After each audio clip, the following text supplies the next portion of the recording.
राजस्थान के सबसे ताकतवर राजनेता गुलाब चंद कटारिया के राज्यपाल मनोनीत होने के बाद एक तरफ जहां मेवाड़ भाजपा अभिभावक विहीन हो गई है और हर कोई खुद को भाई साहब जैसा बनाने की जुगत में लगा है, वहीं कांग्रेस के नेता भी मन ही मन खुश नजर आ रहे हैं, क्योंकि उदयपुर शहर और निगम पर गुलाब जी के रहते कांग्रेस कभी भी विजय हासिल नहीं कर पाई। कांग्रेस का नेतृत्व लगातार पिछड़ता गया और वर्तमान स्थिति में भी कांग्रेस भाजपा के सामने हाशिए में ही है। लेकिन अब भाजपा को भी लगने लगा है कि कांग्रेस उदयपुर पर कब्जा जमा सकती है और यह बात भाजपा के कार्यकर्ता भी खुलकर बोल रहे हैं, क्योंकि यहां गुलाब जी जैसा पार्टी का कोई सर्वमान्य नेता अभी दिखाई नहीं दे रहा है। उदयपुर न्यूज ने कांग्रेस पार्टी के 10 नामों की सूची तैयार की है जो शहर से नया चेहरा हो सकती है, और अगर भाजपा का कलह खत्म नहीं हुआ तो वह चेहरा शहर और शहरी सरकार पर काबिज भी हो सकता है। उदयपुर न्यूज ने 10 बड़े नामों को चिन्हित कर उनकी उपलब्धियों और कमजोरियों पर मंथन कर एक सूची तैयार की है जो आप सभी को साझा कर रहे हैं। पेश है हमारा खास कार्यक्रम कमल से गुलाब का साया उठने के बाद हाथ हुआ मजबूत। इसी कड़ी में सबसे पहला नाम आता है पंकज शर्मा का, जो करीब 40 सालों से पार्टी के सच्चे सिपाही के रूप में उदयपुर की सेवा कर रहे हैं और वार्ड स्तर से लेकर राष्ट्रीय स्तर तक कई पदों पर रहे हैं। उदयपुर, जयपुर और दिल्ली तक हुए धरना प्रदर्शनों में पंकज शर्मा ने अपनी महती भूमिका निभाई। सीपी जोशी, गिरिजा व्यास और रघुवर मीणा के साथ पार्टी को सर्वोपरि मानकर हर समय कंधे से कंधा मिलाकर खड़े रहे हैं। 1993 में कांग्रेस के मीडिया सेंटर की स्थापना की जो आज तक जन सेवा के लिए चलता ही आ रहा है। पंकज शर्मा का नाम कई बार पैनल में भी आया और श्री शर्मा निर्विवादित जननेता भी रहे, लेकिन पंकज शर्मा की एक बड़ी कमजोरी यह है कि वह भले ही सभी के साथ रहे हो, लेकिन उनका साथ शहर में मजबूती से किसी बड़े नाम ने नहीं दी। कार्यकर्ताओं के बीच भी श्री शर्मा की पकड़ इतनी मजबूत नहीं है जो इन 40 वर्षों में होनी चाहिए थी। इसी कड़ी में दूसरा नाम आता है दिनेश श्रीमाली का, जिन्होंने छात्र जीवन से ही अपना राजनीतिक सफर शुरू कर दिया था। श्री श्रीमाली यूथ कांग्रेस के महामंत्री, अध्यक्ष, पार्षद, नेता प्रतिपक्ष रहने के साथ साथ एमएलए का चुनाव भी लड़े हैं। इसके साथ ही पीसीसी मेंबर भी रहे हैं। दिनेश श्रीमाली सीए एसोसिएशन के मेंबर होने के साथ साथ राजस्थान पावर लिफ्टिंग संघ के अध्यक्ष, महालक्ष्मी अल्प बचत सहकारी समिति के अध्यक्ष और उदयपुर विकास परिषद के संरक्षक भी हैं। दिनेश श्रीमाली की जनता के बीच पकड़ भी काफी मजबूत है और शहर का एक जाना पहचाना चेहरा भी दिनेश श्रीमाली है। लेकिन दिनेश श्रीमाली की एक बड़ी कमजोरी यह है कि उदयपुर शहर के बड़े नेता उनके साथ नहीं है और न ही एमएलए चुनाव के बाद वे कार्यकर्ताओं पर अपनी मजबूत पकड़ बना पाए। जनता और कार्यकर्ताओं के काम वह अपने ऑफिस में ही करते दिखाई देते हैं, जबकि उन्हें जनता के बीच उतरना चाहिए था। वहीं तीसरा नाम आता है दिनेश खोड़निया का, जो मूलतः डूंगरपुर के सागवाड़ा से हैं। दिनेश खोड़निया छात्र जीवन से कांग्रेस की राजनीति में आए और निरंतर कई पदों पर रहे। मेवाड़ वागड़ में इनका अच्छा वर्चस्व है। वहीं जनजाति बाहुल क्षेत्र की समस्त रिजर्व सीटों में सामान्य वर्ग का एकमात्र चेहरा है जो राजनीति के शिखर पर है।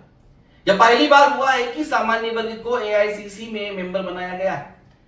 दिनेश खोड़निया ने मोहनलाल सुखाड़िया यूनिवर्सिटी से बीकॉम की पढ़ाई पूरी की और 1985 में एनएसयूआई के जिला महामंत्री रहे।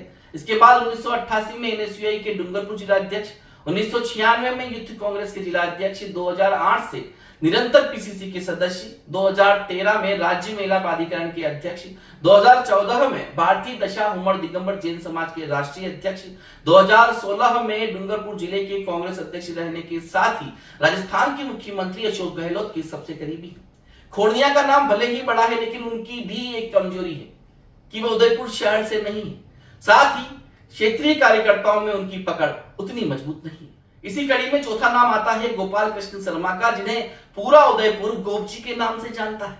श्री शर्मा निवर्तमान शहर जिला अध्यक्ष रहने के साथ ही 2 बार जिला अध्यक्ष, 2 बार पीसीसी सेक्रेटरी, 3 बार जेडआरयूसीसी मेंबर और 1 बार एफसीआई के मेंबर होने के साथ ही 40 वर्षों से सक्रिय राजनीति में। पूर्व केंद्रीय मंत्री डॉक्टर गिरिजा व्यास के भाई होने के साथ साथ गोपजी उनके साथ ही राजनीति में आए, जो अब तक जारी है। इनकी पुत्रवधू हितांशी शर्मा वर्तमान में पार्षद है। वहीं श्री शर्मा की बड़ी कमजोरी यह रही कि वह अपनी पुत्रवधू को ही नेता प्रतिपक्ष नहीं बना पाए। पार्टी स्तर के बड़े आंदोलनों में कभी भी भीड़ नहीं जुटा पाए और परिवारवाद के आरोप इन पर हमेशा लगते आए हैं। हाल ही मुस्लिम समाज से ब्लॉक अध्यक्ष नहीं बनाने का रोष भी इन्हें झेलना पड़ा। चलिए आगे बढ़ते हैं और बात करते हैं पांचवें नाम की, जगदीश राज श्रीमाली। वे हल्दी घाटी के बलीचा गांव से 14 वर्ष की उम्र में पढ़ाई छोड़कर बाल मजदूरी करने आए और 1978 में सीमेंट फैक्ट्री में एक मजदूर के रूप में भर्ती हुए। इसके साथ ही श्रीमाली इंटक संगठन से जुड़े और अपनी पढ़ाई को भी जारी रखते हुए ग्रेजुएशन की। श्रीमाली इंटक के जिला अध्यक्ष बने। उन्हें कांग्रेस की श्रम प्रकोष्ठ का अध्यक्ष नियुक्त किया गया। विधानसभा चुनाव में नाथद्वारा और उदयपुर ग्रामीण के चुनाव ऑब्जर्वर रहे। युवा इंटक राजस्थान के प्रदेश अध्यक्ष पद पर नियुक्त हुए। राजस्थान इंटक के प्रदेश अध्यक्ष के रहे। उन्हें पीसीसी में प्रदेश महामंत्री के पद पर मनोनीत किया गया। श्रीमाली लगातार 6 वर्षों से केंद्रीय श्रमिक शिक्षा बोर्ड के चेयरमैन भी हैं। वे श्रम आंदोलनों में 7 बार जेल गए एवं 3 बार उन पर प्राणघातक हमले भी हुए। राजस्थान के मुखिया अशोक गहलोत ने श्रम कल्याण बोर्ड का गठन कर श्रीमाली को राज्य मंत्री का दर्जा दिया। श्रीमाली मजदूरों, किसानों और कर्मचारियों की सशक्त बुलंद आवाज के साथ साथ कांग्रेस में मेवाड़ के कद्दावर नेता है। श्रीमाली की बड़ी कमजोरी यह है कि उदयपुर शहर के कार्यकर्ताओं से उनका इतना मेलजोल नहीं रहा। वहीं उदयपुर कांग्रेस का कोई बड़ा नाम भी इनके साथ नहीं दिखा। इसी कड़ी में छठा नाम आता है पवन खेड़ा का, जो उदयपुर से पीसीसी मेंबर रहते हुए कांग्रेस की राष्ट्रीय प्रवक्ता बने और पार्टी में केंद्रीय स्तर पर उनकी काफी बड़ी पकड़ है। श्री खेड़ा के पिताजी उदयपुर के एक विभाग में अफसर रहे हैं और उनकी पढ़ाई भी उदयपुर से हुई है, लेकिन शहर के कार्यकर्ताओं और नेताओं से मेलजोल नहीं होना उनकी भी सबसे बड़ी कमजोरी है। वहीं 7वां नाम आता है सुरेश श्रीमाली का, जो करीब 40 वर्षों से कांग्रेस के सिपाही रहते हुए सक्रिय राजनीति में रहे हैं। वह छात्र राजनीति में श्रमजीवी कॉलेज के उपाध्यक्ष रहे। एनएसयूआई और यूथ कांग्रेस में रहकर सुखाड़िया विश्वविद्यालय में 5 से 6 अध्यक्ष बनाने में उनकी महत्वपूर्ण भूमिका रही। विधानसभा चुनाव में कांग्रेस के पैनल में 5 बार सुरेश श्रीमाली का नाम भी गया है और उदयपुर में रघुवीर मीणा के करीब होने के साथ साथ अशोक गहलोत के भी काफी नजदीक है। श्रीमाली की कमजोरी की अगर बात करें तो उनका गिरजा और सीपी गुट का विरोध होना शामिल है, क्योंकि कई बार पार्टी स्तर पर हुई आलोचना में श्रीमाली ने काफी हल्के शब्दों का प्रयोग कर कद्दावर नेताओं को लज्जित किया है। इसी कड़ी में 8वां नाम आता है अजय पोरवाल का, जो वर्तमान में सहव्रत पार्षद है। अजय पोरवाल 3 बार पार्षद का चुनाव लड़े। जहां 2004 में वार्ड 43 से जमकलाल जैन के सामने चुनाव लड़ा, उस समय भाजपा की मनमानी के चलते 11 वोटों से हार गए तो कोर्ट में पिटीशन लगाई और वह केस जीते भी। 2009 में वार्ड 4 से चुनाव लड़े और जीतकर पार्षद बने। उस समय भारतीय जनता पार्टी ने भ्रष्टाचार करते हुए विदाउट वर्ग वोटर के काम करवा दिया और चुनाव में पैसों की खूब लूट मचाई। तो पोरवाल ने इस घोटाले का खुलासा भरी बोर्ड की बैठक में किया और जनता के पैसों को लूटने वाले भाजपा शासित बोर्ड में खुद पर केरोसिन डालकर अपना विरोध जताया। 2014 में पोरवाल को कांग्रेस ने टिकट नहीं दिया तो जनता की मांग को देखते हुए वह निर्दलीय लड़े और कांग्रेस पार्टी के दावेदार को भारी मतों से परास्त करते हुए भाजपा के दावेदार से मात्र 252 वोटों से हारे। वर्तमान में अजय पोरवाल को कांग्रेस पार्टी ने सर्वव्रत पार्षद बनाया है। वहीं निगम में कांग्रेस के 32 पार्षदों में कुछ ही पार्षद होंगे जो जनता की आवाज बोर्ड बैठकों में उठाते हैं। उनमें पोरवाल का नाम सबसे ऊपर आता है। पोरवाल ने निगम में हुए 272 भूखंडों के घोटाले का खुलासा करते हुए न सिर्फ भाजपा के 6ठे बोर्ड में भ्रष्टाचार की पोल खोली, बल्कि पहली बार ही हुआ होगा जब उदयपुर की शहरी सरकार की जांच बड़ी सरकारी एजेंसी एसओजी कर रही है। श्री पोरवाल महावीर युवा मंच के उपाध्यक्ष, पोरवाल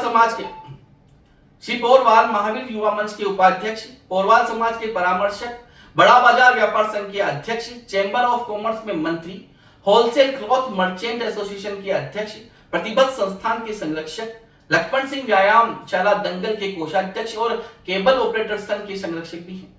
निगम को भ्रष्टाचार मुक्त बनाने और भ्रष्टाचारियों के चेहरे उजागर करने की वजह से अजय पोरवाल की ईमानदार छवि शहर वासियों में सामने आई है। श्री पोरवाल जैन समाज से जुड़े हैं और अगर कांग्रेस जैन को टिकट देती है तो उनकी जीत की संभावना भी है, क्योंकि भारतीय जनता पार्टी से जब भी जैन समाज का उम्मीदवार उदयपुर शहर से लड़ा है वह जीता ही है। वहीं अपनी आक्रामक छवि और कांग्रेस से बगावत कर निर्दलीय रूप से पार्षद का चुनाव लड़ना श्री पोरवाल की कमजोरी साबित हो सकता है। इसी कड़ी में 9वां नाम आता है राजीव सुहालका का।